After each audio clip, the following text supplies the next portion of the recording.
Good, on part. Je suis énervé. Bon.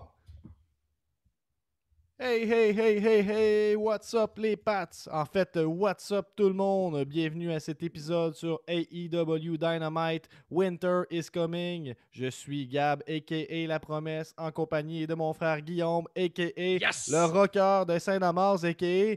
un homme qui a retrouvé son cœur d'enfant. Oh que si! Grâce à qui, Gab? Grâce à Sting! Cette calice!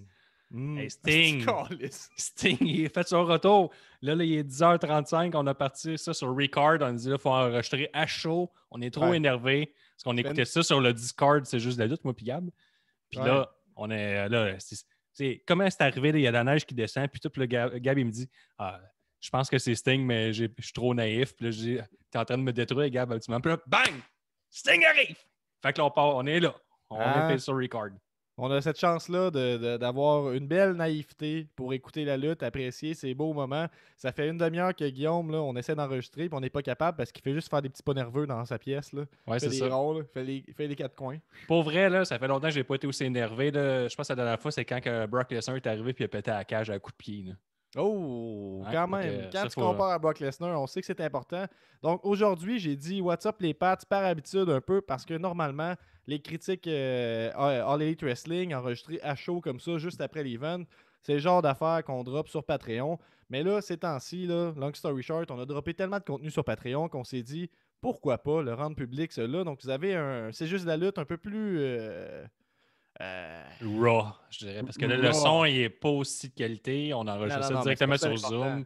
On a pesé sur Record. On faut enregistrer tout de suite, on est heureux. Puis comme Gab disait, cette semaine, le Patreon, il y a eu 4 épisodes. Puis on dit, je pense que c'est assez pour le Patreon. Là. Un minimum de montage, tout est raw ici, donc vous allez nos impressions à chaud. Fait qu'il faut les prendre avec un grain de sel. On n'a pas eu des jours pour dormir là-dessus puis revenir à ces événements. On est encore énervé sur le fait que le monsieur de 61 ans maquillé soit revenu. Ok, je sais que 61 ans, on en reviendra tout à l'heure. Donc on va passer rapidement, je pense, sur la première heure. Puis ensuite, on a eu une grosse deuxième heure de All Elite Wrestling.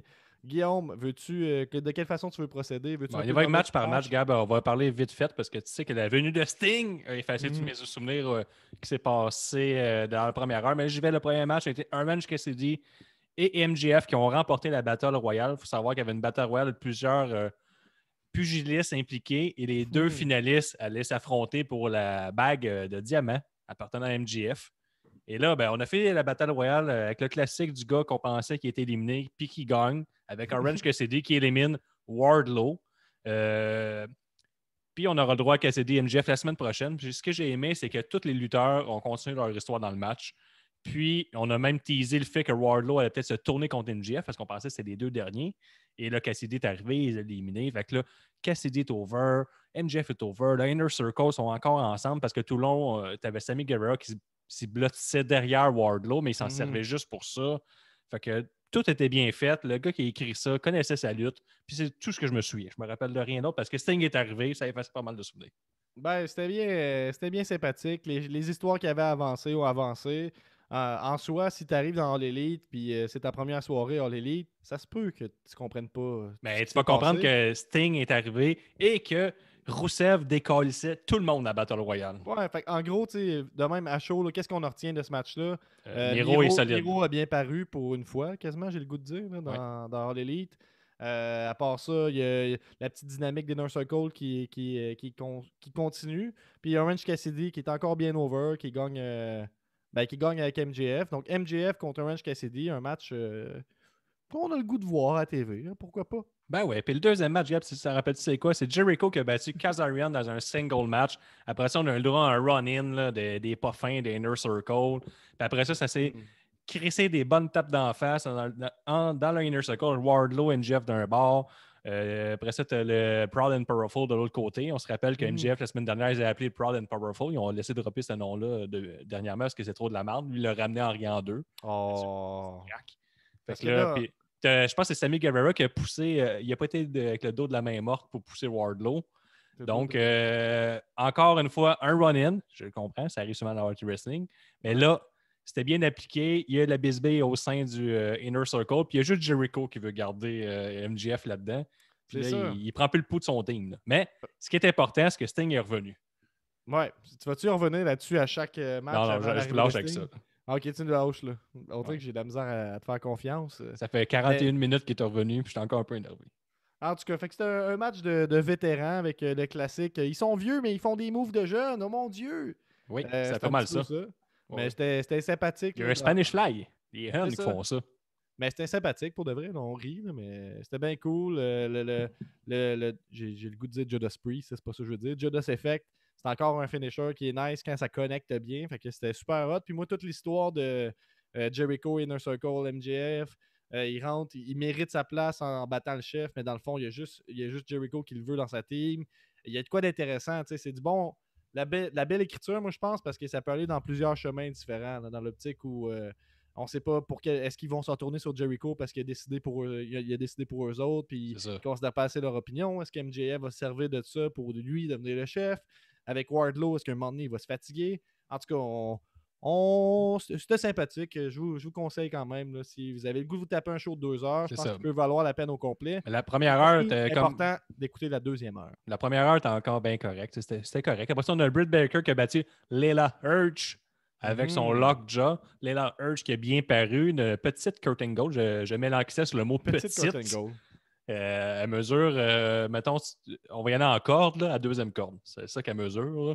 Encore de Deuxième corde lutte du là, ou ring. encore de En corde de ring? ring, Ok, ok. Des fois, mettons. mais Là. Tu sais, je suis regarde, pas sûr. on est à la lutte. Ben oui, je sais bien, mais tu es Puis, assez mêlé par le retour de Sting que je me suis dit que mais j'ai eu peut-être que tu un, ouais, j'ai eu un crush de lutte avec Layla Hirsch. Là. Tu m'en avais parlé dans le Ouais, collectif de la GCW.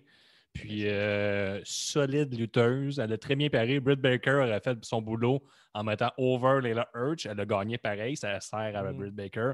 Donc, un match sympathique. Je m'en rappelle plus vraiment parce qu'il y a une légende qui est revenue plus tard. Mhm. Mais c'est ça. Ben, elle a une belle, je sais pas si ça va faire du sens, une belle physicalité, mais malgré qu'elle est petite, là, dans le sens qu'elle est rough avec les autres filles. Puis moi, je trouve que c'est ça des fois qui peut manquer là, dans des matchs de lutte féminine, là, surtout hors l'élite, là, que je trouve que des fois, il manque d'intensité d'une certaine façon. Puis je trouve que elle, malgré qu'elle est petite, puis on va en parler beaucoup qu'elle est petite parce que ça clash, là, un peu comme Marco Stunt, là, ben, malgré ça, elle est capable de faire bien paraître les moves qu'elle fait, tu sais, je trouve, là, comme hard hitting, tu sais. En tout cas, j'aime beaucoup son style. Puis je vais dire comme toi, match sympathique, la bonne personne a gagné. Puis Layla Hirsch a bien paru malgré tout dans la défaite. Donc, next. Next, c'est Cody Rhodes et Darby Allin qui ont battu Ricky Starks et Powerhouse Hobbs, le monsieur qui fait des fessiers affreux. Mais on s'en calisse parce Es-tu que capable de le Sting faire? est de retour. Ben, regarde, Es-tu on est juste capable en de le audio, faire? fait que même je le fais dans le micro, là, que je vais le faire. Là, Ben pour moi. Là. Tu le fais dans le micro? comme ça. Ah, ok. Ah. Mais c'est ça. Sting est arrivé à la fin parce que là, il faut comprendre qu'il y a eu un match sympathique là, entre Cody Rhodes, Darby Allin, Ricky Stark et Powerhouse Hobbs. Powerhouse Hobbs. Est-ce que j'ai laï ce nom-là déjà? Brassé Darby Allin tout le long. Il y a eu des gros spots. Il y a eu Cody Rhodes qui a fait un springboard de la troisième corde, cutter. Troisième? Ouais, ben, du troisième coin, si tu veux. Du troisième. Ok, mais il était monté sûrement à la deuxième corde, là, pas certainement pas Troisième. trop. Le troisième, il a Ah sauté, ouais? il a couru, puis il a rebondi. Tac, il a fait Ok. son Ah, cutter. boire. Moi, j'en ai Très oublié bon des bouts. Là. move. Bon, mais Cody Rhodes, Darby Allin ont gagné. Il y avait le spot, là, c'est dans ce match-là là, qu'il y en a un qui s'est fait garrocher par Hobbs. Là, c'est Darby Allin. Ben, T'as essayé de m'expliquer la prise tantôt, puis je l'ai pas compris. On était supposé c'est reculer. Là. un head Billy. Ed Belly. Non, c'est pas un, non, c'est un head overhead suplex.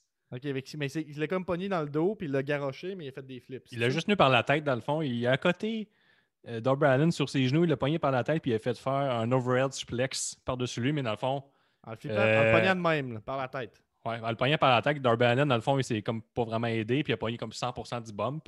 Mais ça, Mais c'est du Darby Allin. il l'a pogné par la tête. Là. Ouais, c'est ça. Ben, par le cou, là. Coros. Gros move. Coros. Gros move, gros move. Puis après ça, mais ça, là, les gentils gagnent. Run-in de Team Taz parce que ce jour, sont écœurés de se faire niaiser par Cody Rhodes. C'est ça l'histoire qu'ils ne prenaient même pas au sérieux la ceinture FTW. Là, on allait mettre ça au clair à soir. Puis en plus, l'équipe Team Taz perd. Les Mhm. tambours jouent le vert. Il arrive la gang. Ils font un run-in. Ils attaquent tout le monde. Et là, il y a de la neige qui commence à descendre. On se rappelle du thème, Gab. C'est quoi le thème de Dynamite? Winter is coming. Là, L'hiver arrive. Là, il y a une petite toune qui part. Là, ça ressemble un peu à la toune à Sting, mais pas trop. Il y a de la neige. Là, ça commence à s'assombrer, puis ça fait des semaines que je ricane un peu sur le fait qu'on essaie de me vendre Darby Allin comme le nouveau Sting. Mhm. Et là, Gab qui me dit, je pense que c'est Sting. Mais je suis trop naïf. Là, je fais, tu fais chier de m'avoir dit ça, t'es en train de gâcher mon plaisir. Mais là, qu'est-ce qui arrive? Sting arrive avec de la belle merch. En plus, il y a de la belle merch. Là, C'est drôle parce qu'aux commentaires, ils sont comme personne ne l'a vu venir. Puis là, entre toi et moi, on se dit le monde qui font les t-shirts, eux autres, là, ils l'ont vu ils venir. en savent des affaires, eux autres. Là. C'est Oh, ça ils que ont ça... pris des guests, hein, des guests payants. Ça fait genre Kayfabe, 3 là- mois qu'un gars qui fait des beaux designs de Sting, puis il fait je suis sûr qu'il va arriver ici un jour ou l'autre. Quand il a entendu les rumeurs, il a commencé à dessiner. C'est ça qui est faible, là, dans le fond. Moi, je me disais Ouais. plus que l'industrie du t-shirt est très puissante dans la lutte, là, mais ta version marche aussi. Là. C'est ça. Puis là, Sting arrive, fait un eye contact à Arn Anderson. Après ça, se met un genou au sol, regarde Cody Rhodes avec son bat de baseball. Pendant ce temps-là, Team Taz se sont sauvés, évidemment. Moi aussi, j'aurais fait pareil. Ben, oui, c'est Sauvés ça. en Gabadon jouant, ça j'aurais fait. Mais eux, ils n'ont pas fait ça. Ils sont juste sauvés de terreur.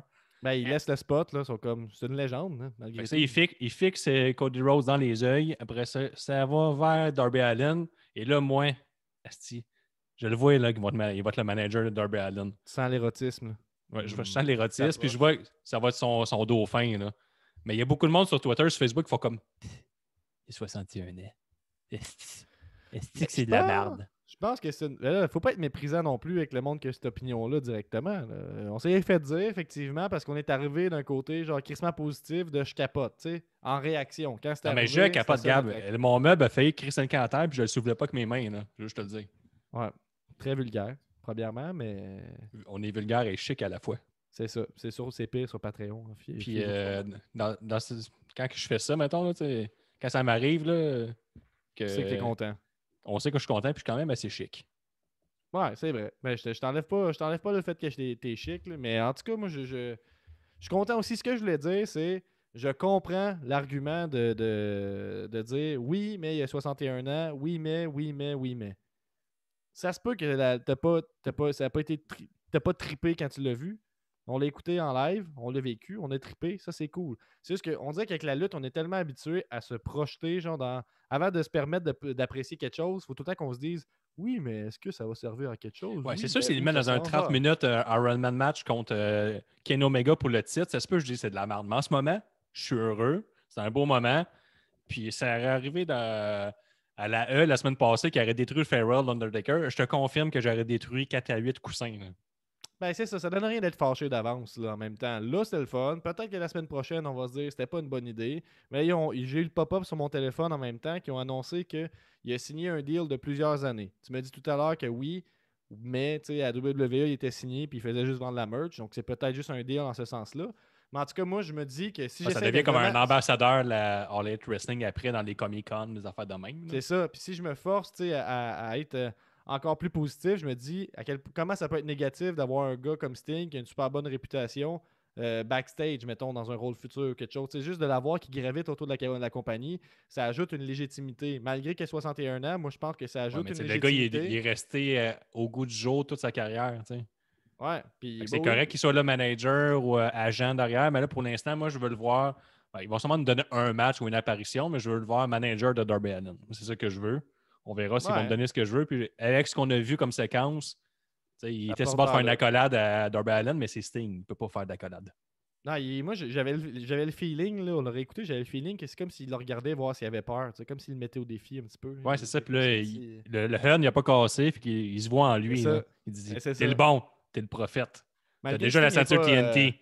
Puis là, s'il devient le manager de Darby Allin, mais tu sais, il peut aller pour la grosse belt après, parce que Sting, il a donné sa bénédiction. Sting est avec lui.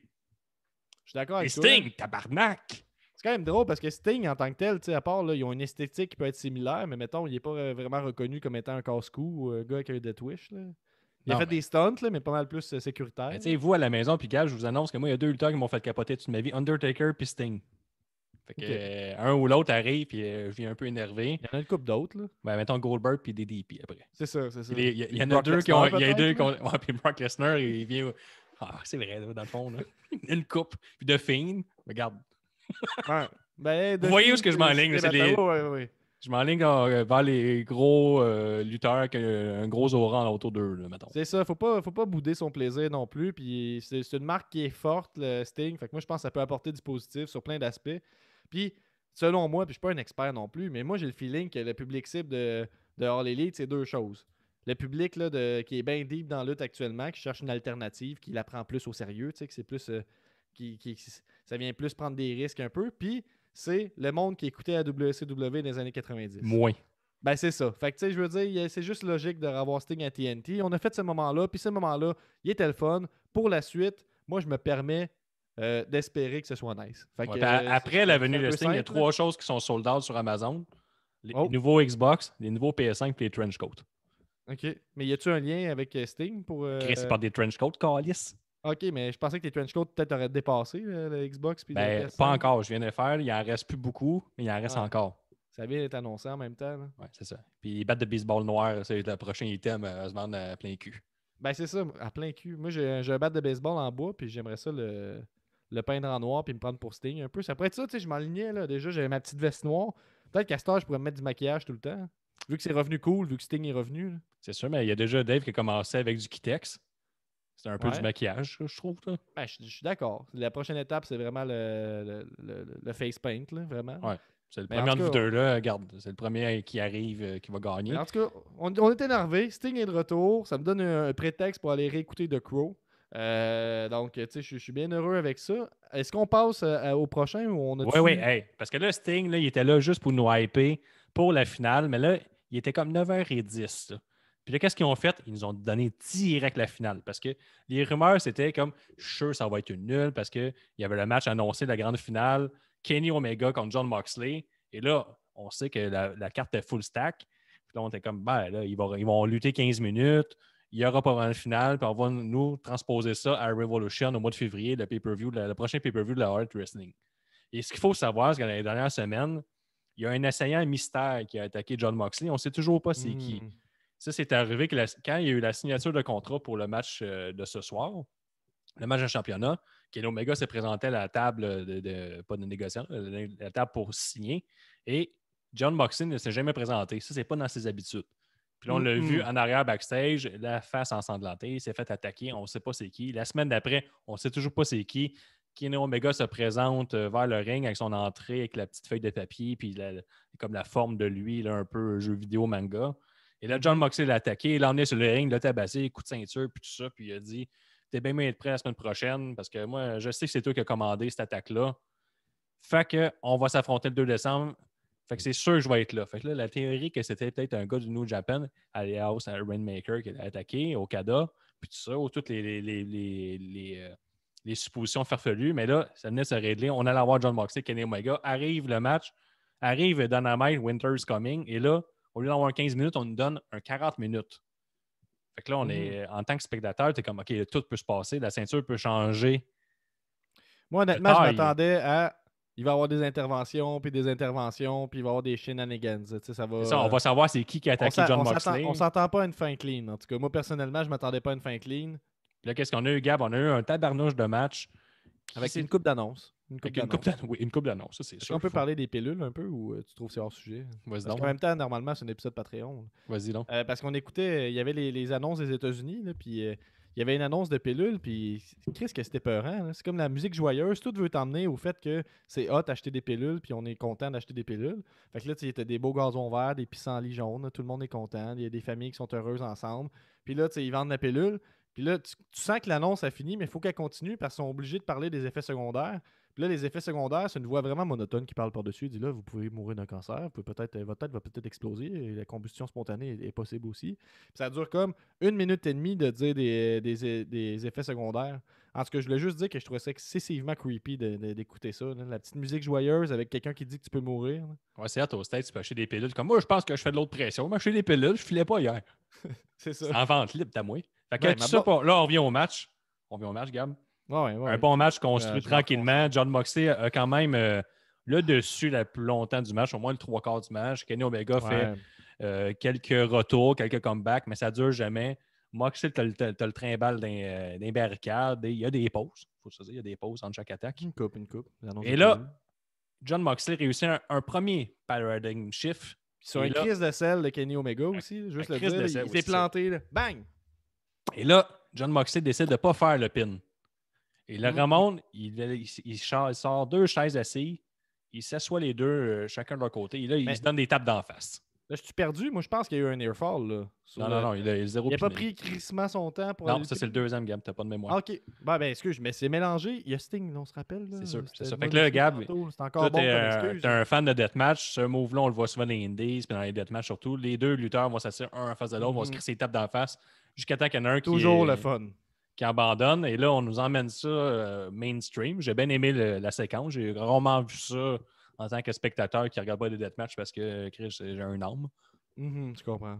Ouais, pas noir, en tout cas. Puis toi, Gab, tu aimé ça? C'était-tu aussi cool?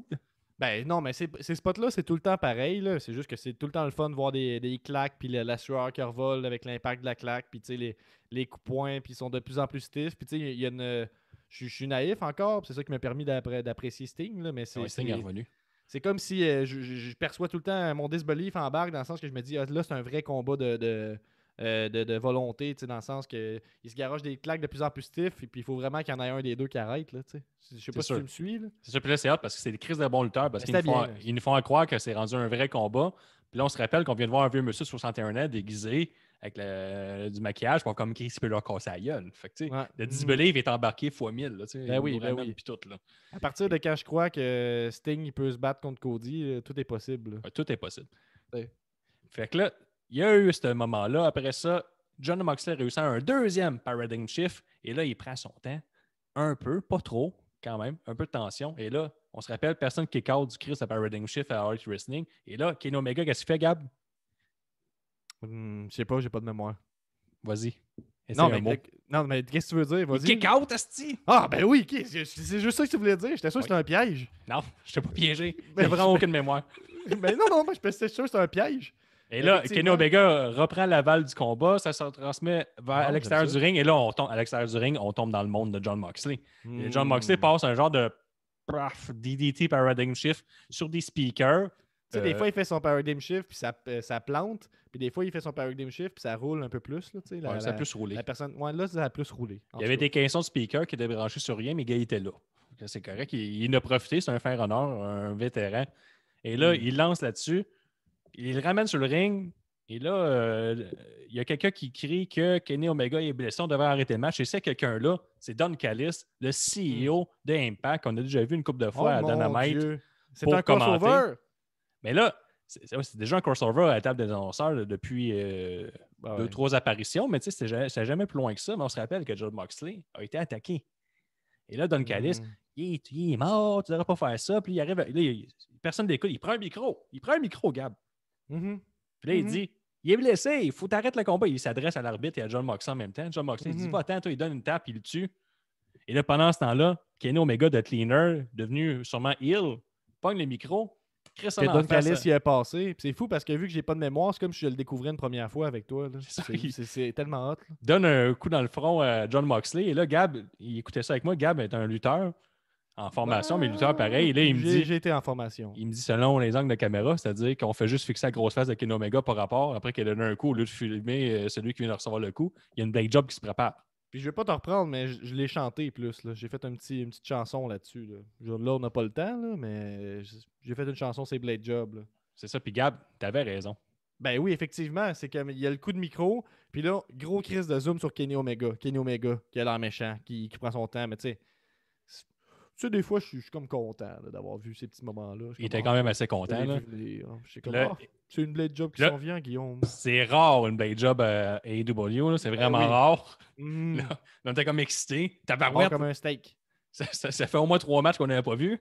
Là, il y a un Blade Job, tabardouche. Qu'est-ce qui se passe? Puis là, One Wing Angel victoire. Et là, Kenny Omega devient le nouveau champion parce qu'on s'entendait un kick-out parce qu'il reste encore 5 minutes. Là, la logique des matchs, là, on ne vous l'apprendra pas, mais quand quelqu'un fait son finisher puis l'autre personne kick-out, tu t'attends à ce qu'elle aussi, elle peut y faire un finisher puis il va kick-out. Surtout quand c'est le champion qui n'a pas perdu depuis un an. Oui, puis qui n'a jamais perdu en 1 contre 1, effectivement, à All Elite. Fait que je trouve ça vraiment hot. C'est une belle façon d'établir le champion. Son finisher est crissement fort. Fait qu'il peut rouler là-dessus sur une couple de semaines, Puis, une couple de mois, Gab, sur le fait que personne ne peut le battre là-dessus. puis quand il a passé son Il peut finisher, il survivre. restait 5 minutes à l'émission. Fait que tu étais sûr qu'il y a des kick-outs. Là, tu sais. Sûr. Ouais, c'est un autre bon détail, là. C'était bien booké cette fin-là. On a vraiment été surpris. On part de surprise en surprise. Mais c'est pas Puis là, fini. veux-tu continuer avec la suite, Guillaume, s'il te plaît? C'est pas fini. Chris, je suis énervé parce que ça fait longtemps que la lutte m'a énervé de même. Le Don Callis, j'ai dit, c'est le CEO de l'Impact.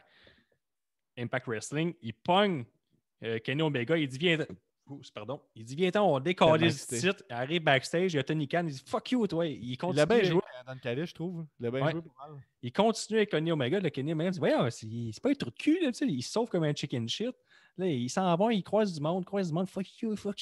Il part à la course. Il voit un job de limousine. Tu vois le caméraman courir après eux autres. Là. Ouais, là, t'as même un journaliste qui arrive en arrière d'un trailer de truck par rapport. Hein, je veux une interview avec le champion. C'est mon moment. Là, il dit, vous n'aurez aucun commentaire de notre part à part mardi prochain. Mais là, pourtant, Guillaume, mardi prochain, il n'y a pas de Dynamite. C'est mercredi, Dynamite. Oui. Mais y a-tu dit mardi ou jeudi? Non, si, bon, là, tu mens pas. Là, ça, c'est un piège. Hein. Tuesday, Gab. Ah oui. Tuesday. Mais Tuesday, je pense que c'est jeudi. Mais je vais Impact... aller regarder Impact, ça joue quelle journée. Là. C'est ça mon rôle, moi, faire des recherches pendant qu'on enregistre. Fait que là, il dit, peu importe la journée, vu qu'on ne suit pas Impact, puis on est correct bilingue quand on est énervé. Sur YouTube. C'est ça. Fait que là, le commentateur, l'intervieweur dit, ben là, c'est mercredi dans la main. Il dit, c'est ça. Vous allez avoir la réponse à Impact Wrestling. Donc là, tu as vraiment un gros crossover. Kenny Omega, il vient de faire un heel turn, puis non seulement il fait un heel turn, mais il décalise la compagnie, il s'en va à Impact. On ne sait pas trop pourquoi. Il va faire son statement. Clairement, c'est mardi avant Dynamite. C'est le mardi, oui, effectivement. Si on pense avec notre logique, là, plutôt qu'avec notre mémoire, là, ce qui est plus donc notre force, c'est mardi. Toutes les portes sont ouvertes. Est-ce qu'il va C'est avoir... hot, aussi, on a une raison d'écouter Impact. C'est hot. Ça. Hey, ça, c'est Frank de Bank, là, abonné Patreon. Là. Il est en train de rosser son coussin. Lui, il est comme, enfin, vous allez voir. C'est intéressant, ces produits. Ça fait des mois, je vous le dis. Fait que là, Kenny Omega va faire un speech avec pas de foule parce qu'il n'y a pas de foule là-bas. Ben, en tout cas, ça va être intense, par exemple. Il y a de quoi de fun à aller chercher. C'est vraiment nice. Moi, je me rappelle pas d'avoir vu ça, qu'un champion d'une compagnie crée son camp dans une autre compagnie. J'ai jamais vu ça. Ben, normalement, c'était des histoires de quelqu'un qui part de Raw et s'en va à Nitro, là, qui switch de compagnie. C'était pas un partenariat. Là. C'est ça. Fait que là, c'était comme pas annoncé. Une grosse surprise. Et là, Kenny Omega est non seulement un champion de Hard Wrestling, mais est-ce qu'il va le défendre à AEW ou va s'en aller à Impact? Je sais pas trop ce qu'il va se passer. Il va aller en parler à Impact, là, je pense que c'est tout. Là, juste montrer que je pense que la logique, c'est qu'à Impact, il est en sécurité, il ne peut pas se faire attaquer. C'est ça. Puis on a quand même. Là, on sait que John Moxley, sa femme est enceinte. On ne sait pas combien de mois, mais il s'en va pas tout de suite. Mais on a quand même protégé John Moxley là-dedans. Parce que oui, il a perdu Kling, mais pas Kling. L'autre a triché. Mais non seulement, là, la trame narrative est au-dessus de John Moxley. On s'en calisse de John Moxley en ce moment. Là. C'est ça, on peut partir sur autre chose d'une certaine façon. Même si on s'attend qu'on va avoir une suite à ça, là, mais peut-être. Le best, c'est que là, ça meurt puis ça revient dans plusieurs mois. Là, fait que c'est une grosse deuxième heure. Là, Dynamite n'avait pas fait ses efforts la semaine dernière. Puis là, cette semaine, là, c'est un coup de circuit. Puis on sait toujours pas c'est qui l'assaillant de John Moxley. Jim Ross a mentionné que c'est clairement Don Callis qui a tout orchestré ça. Est-ce que c'est mon petit préféré en ce moment, EC3? Parce que EC3, on sait qu'il est à Impact. C'est le seul transfuge qui se promène à Impact ROH. Est-ce qu'il ferait le tour? Peut-être. Ouais. Peut-être. Peut-être, mais je suis moins énervé que toi par rapport à EC3, là, comme moi, je suis un Reveal, peu mettons. Là. Ben, mettons, ça fait très avec le AEW qui veut juste envoyer faire des fingers à eux tout le temps. Là. Ouais. Ils l'ont fait avec Zack Ryder, puis ça marche moyen, là, mettons. Là. Ouais. C'est nous autres qui l'a, OK? Ah! C'est nous autres. Ouais, c'est ça. Vous êtes pognés avec, là. C'est un peu ça, là. Ouais. On a Sean Spear et tout. Je le suis pour son podcast de jouets, mais pas vraiment pour sa carrière de lutte, là. Matt Cardona, en tout cas. Ouais. Somme toute, c'est ce qui conclut, je pense, l'épisode, Gab. Je sais pas si tu as quelque chose à rajouter, mais. Le superbe, évidemment, match de la soirée. On n'a même pas. Les prix sont évidents là, ce soir. Là. Ouais. Dans le sens, le superbe, c'est clairement le main event. C'est pas le gros wow, là, ça a changé. Le gros wow, l'athlète de golf, clairement Sting. De golf, oui. Ben, exactement. Le Jean Roldi, le meilleur accoutrement de la soirée, c'est Britt Baker aux couleurs des Steelers de Pittsburgh. C'est pas fou, ça. Ou Sting avec sa nouvelle merch. Ouais, je pense plus que c'est Britt Ben, Baker. sais-tu qu'est-ce qui est fou avec Sting? C'est que, tu sais, même à son âge, là, lui, il a de l'expérience, puis il comprend qu'est-ce qui est bon. Puis qu'est-ce qui est bon, c'est un design minimaliste, noir et blanc. D'ailleurs, vous pouvez retrouver ce même genre de design minimaliste sur la boutique de C'est juste de la lutte. On va sortir de la nouvelle merch bientôt. Dave vous envoie des sneak peeks à tous les jours dernièrement avec qu'est-ce qu'il est en train de construire, là. Ça ressemble à un coton watté, un crew-neck, on ne sait pas. Mais sachez que ça va être possible de vous habiller pour l'hiver aux couleurs de C'est juste de la lutte. Puis j'aimerais ça que tu me donnes une petite clap de golf pour ce segway-là que j'ai fait. Là, Merci beaucoup. Bien J'apprécie, joué, puis je sens Gab. la sincérité Puis malgré là, tout. après un bon dynamite comme ça, qu'est-ce qu'on va avoir sur Patreon la semaine prochaine? La review de War Games. Gab, War ça, Games! War Games, on risque de se cruncher une coupe de coussins, là, je veux juste te le dire. Donc, Hmm. toujours important de s'abonner au Patreon. Vous êtes de plus en plus nombreux, 2 ou 5 par mois. Et c'est ça. Ben, j'ai enregistré déjà aujourd'hui 2 autres épisodes là, de un jeu de lutte aussi. Fait que si c'est le genre de truc qui vous intéresse, là, m'entendre essayer un nouveau jeu de lutte un peu random, là, ben, c'est disponible aussi sur le Patreon là, dès la semaine prochaine. Fait qu'il y a plein de stocks qui se passent. Puis je répète qu'il y a tellement de stocks qui se passent sur le Patreon qu'on s'est dit cet épisode-là, ben, on peut se permettre de le mettre public sans que les Patreons se disent ben là, c'est à moi ça d'habitude. Parce qu'ils ont déjà plein d'autres épisodes cette semaine. Comprenez-vous? C'est sérieux. Embarquez dans le vortex, c'est juste de la lutte. Ayez du fun avec nous. Bon mois de décembre à tout le monde. Winter is coming. Ça va bien. C'était un gros événement. Je suis content d'avoir écouté avec toi, Guillaume. Content d'avoir fait cet épisode pour vous. Vous pouvez nous suivre sur cjustdelalutte.com. Ça vous amène à toutes nos plateformes. J'aurais fini là-dessus. Bonne soirée à vous, Guillaume. Ah, ben, comme on dit, un sting par jour est loin d'un médecin pour toujours. Bye.